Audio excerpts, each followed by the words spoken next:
আজকে রেসিপি কাতলা মাছের তেল দিয়ে বাঁধাকপি।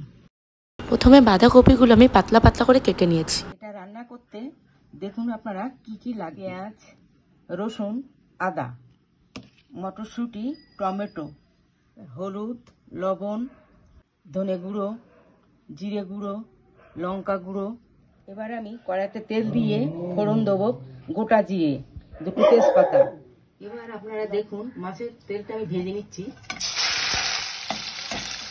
প্রথমে দুটো তেজপাতা, গোটা জিরে ফোড়ন দিলাম। এবার দেখুন রসুন ফোড়ন, তাকে আমি আবার একটু নেড়ে নিলাম।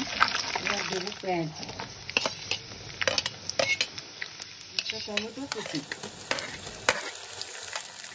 এবার 1 চামচ আদা বাটা। কপিটা আমি এই তেলের মধ্যে দিয়ে দিচ্ছি।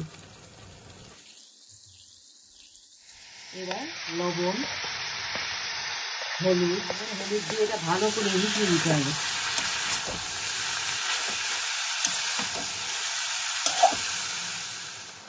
এবার আমি মটরশুঁটিটা এর উপরে দিয়ে দিচ্ছি। 10 মিনিট পরে এবার আমি ঢাকনাটা নামিয়ে রাখছি। সিদ্ধ হয়েছে কিনা একটু বাকি আছে, এখন হয়নি। ভেজে রাখা মাছের তেলটা আমি এর মধ্যে দিয়ে দিচ্ছি। লঙ্কার গুঁড়ো, জিরে গুঁড়ো,